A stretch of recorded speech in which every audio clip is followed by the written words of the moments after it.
Anak, dito na, bre. Mau na daw ng dalanan na, oh. Susubayin natin. Bay-bay-bayin natin, Yus, ba? Ngiti na si Julius, okay. Palabas na ba? O, bigwas na guro sa gawas ba? Ano yung bigwasan? May bigwasan ka, wala? Wala si Yus. Ngiti na si Julius kayo ba? Eh, makalabas na siya.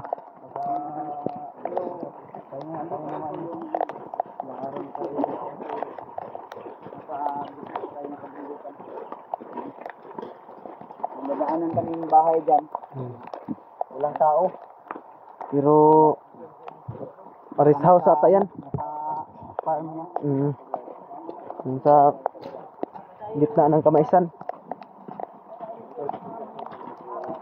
Ed!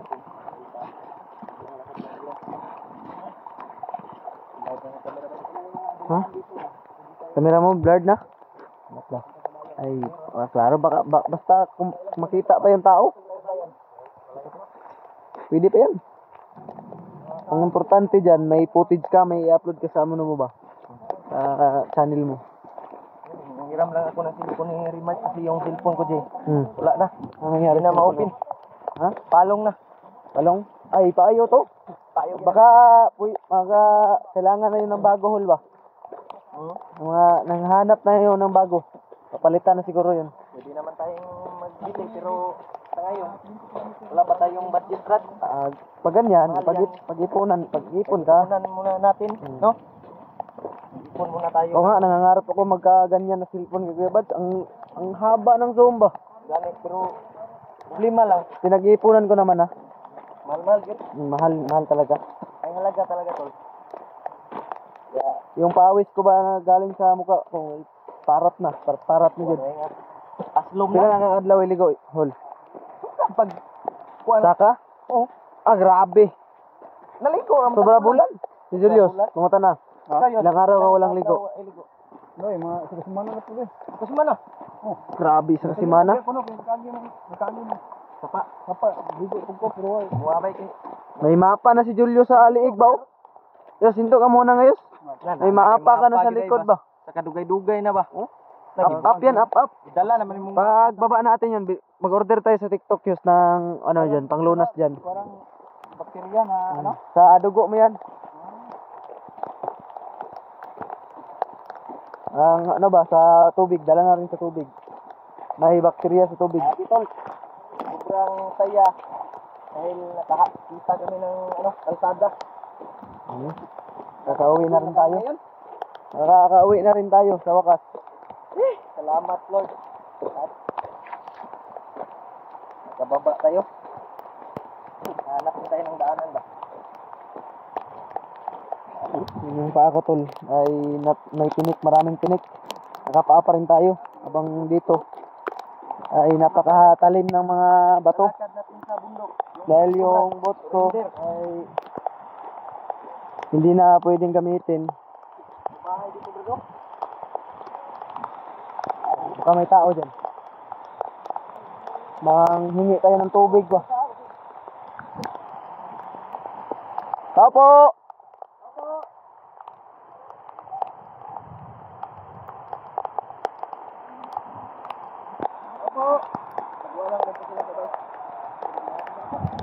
Walang tao. Walang tao dyan. Baka resource din yan. Baka yung may-ari niya nasa bukiran niya. May mga manok na Brad.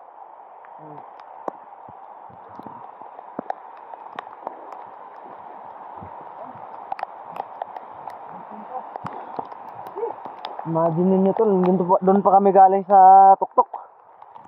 At dito yung lakad namin hanggang sa babaan.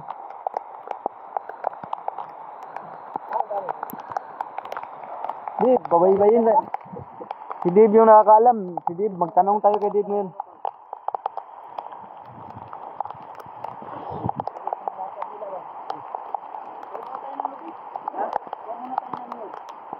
Walang bunga oh. Upaw yan, upaw. Marcos, manakad. Marcos, nalagay. Marcos? Oh. Dili nga katong naiis. Dili. Marcos? Marcos. Bawala. Bawala. Dad! Dad! Baka di tayo sit dito ba na... Dito tayo dito. Ha? Dita pwede man mangarsada siguro ani. Laktod ta. Ha? Na, kaman. Daan dito na. Baka may mga intelligent mga ano ba? Mga mag-report doon sa mga bandido makakita sa atin. Baka makita tayo dito. Asa mang kuandri katong ginaadi. Shortcut. Puntang bayan ba? Puntang bayan. Oh, diyan muna tayo sa Kaya may puno ng mangga. May plano muna tayo dyan. Di tayo pwede di tayo pwede subayo ng dalan okay. Hindi kami pwedeng paglalakad dito sa karsada to. Baka may makakita sa amin na miyembro ng bandido. I-report doon sa commander. Baka hindi na kami makababa nito. Mas mabuting magplano tayo kung saan tayo dadaan. May bahay dyan, oh. Lumabo na yung camera ko, bay. Lumabo na. Lagyan na ng tubig. Pahinga muna kami dito tol ah. Ano yung bahay ba? Kasi sobrang lakas na ulan. Diyan kami galing tuloy, yung makikita nating kalsada. At yun yung bahay na nadaanan namin.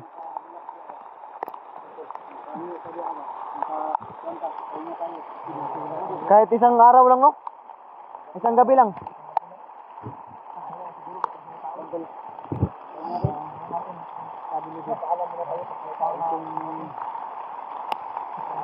Labo na ng kamera. Yung sa akin nga, malabo na.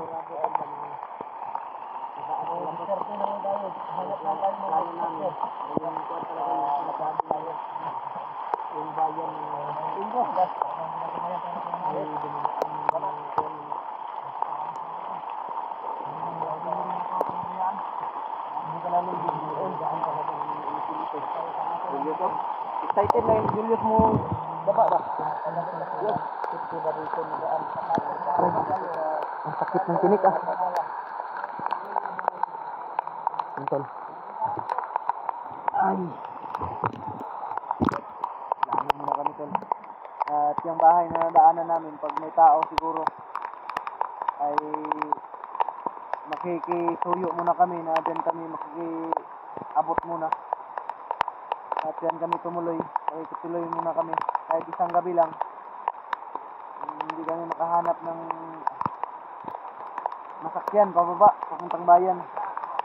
Dahil kung babaybayin namin yung daan, tol, yan nga, mahirap po pag makita kami ng mga kalaban.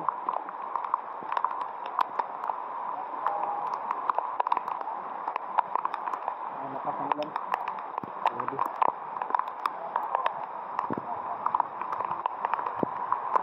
Pero okay lang, tol, na mabasa na.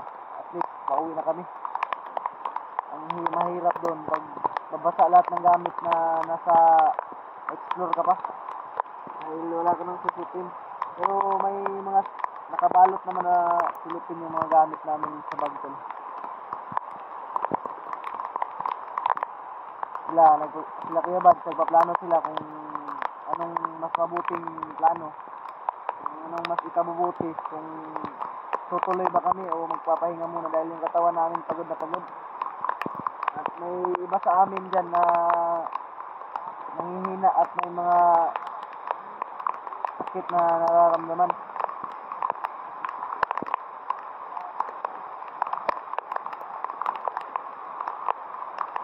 Hindi tayo nakatakas sa ulan, tol.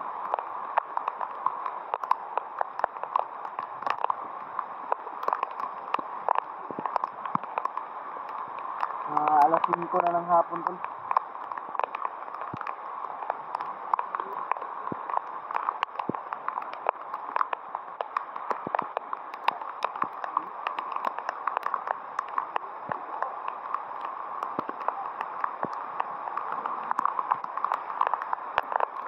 Salamat pa rin kami, tol, na sama-sama kami.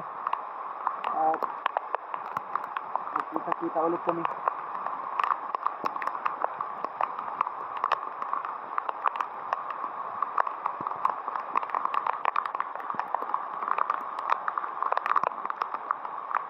Yung iba dyan tol ay may nararamdaman na nilalagnat, may masakit yung ulo, pero hindi na umangal tol dahil nasiyahan din sila na nasa daan na kami pababa, na maski ako nga tol ay may iniinda rin trangkaso at pananakit ng ngipin ko at sa ulo.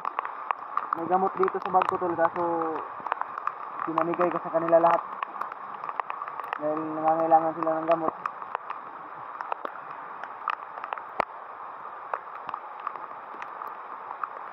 At yung pagkain na natira dito sa bag ko, yung kinain namin kagabi, ay binigay ko rin sa kanila dahil kami yung makahanap ng tindahan. Hanap kami ng mabibilihan, kaya makabili kami. At yung natira sa binili ko kagabi ay pinamigay ko sa kanila, wala Kuya Bad, dahil wala din silang makain. Ha? Ano naman?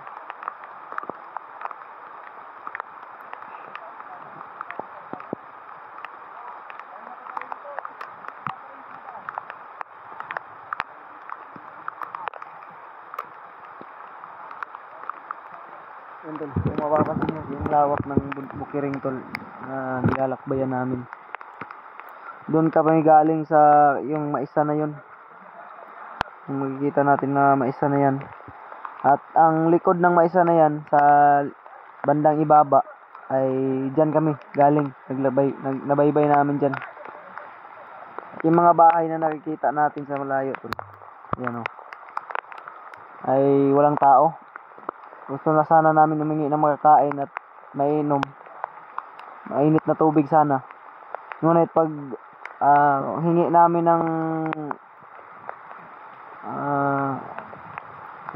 ng ano tol ba? Pag katahuran kung sa Bisaya pa tol. Walang tao yung bahay. Ay nagpatuloy kami naglakad. At may bahay din dyan banda tol. Iyon ko kung may tao dyan.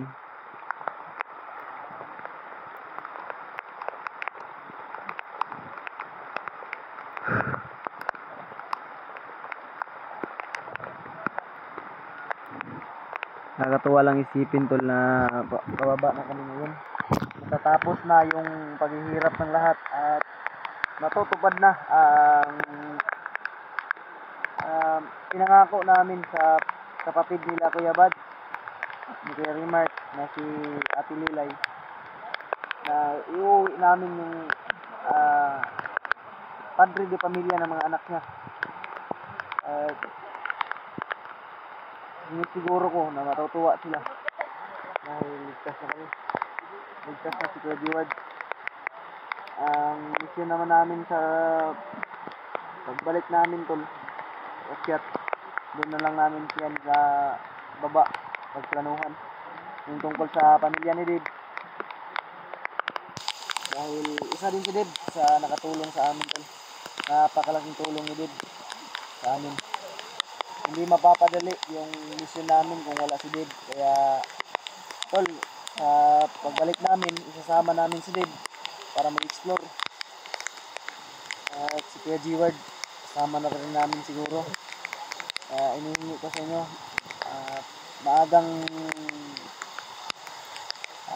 maaga po akong humingi ng pabor habang hindi pa sila nag-vlog. Sana at paggawa na nila ng channel ay suportahan nyo rin tol. Gaya ng pagsuporta nyo sa akin, suportahan nyo din si Dave at si Kuya G-Word. Yun lang ang hinihiling ko po lagi sa inyo tol. At hihilingin pa.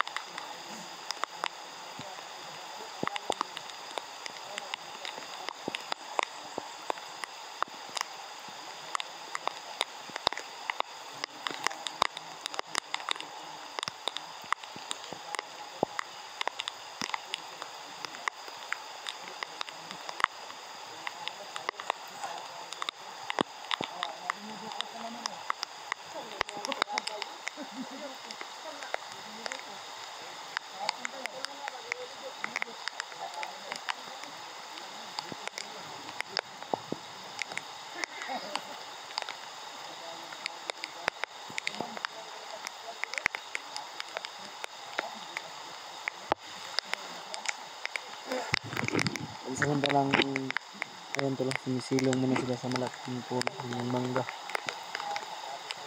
Ako, basa na ako, hindi na ako sisilong pa tol. May tuyo pa naman akong damit dito sa bag. Magbibihis na lang ako mamaya.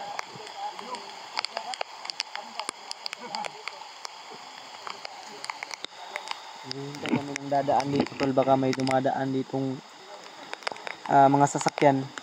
Kung wala, ay yung bahay na yan tol, yan kami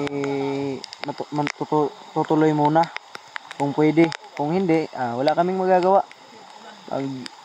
Lalakad kami at babaybayin namin yung shortcut ng daan patungo sa bayan. Dapat na ako tol. Ang lamig. Ngayon, siguro kayo pag umuulan, ang sarap siguro ang himbing ng tulog niyo pag ganito. Habang kami ay dito, naghihirap. Kaya kami tol, masaya naman kami sa ginagawa namin. Habang kayo ay nanonood sa video namin, ay mas lalo po kaming ginaganahan sa aming ginagawa. Pag-video. At gumagawa ng video kami para may handog kami sa inyo. Saan, pinahinay ta?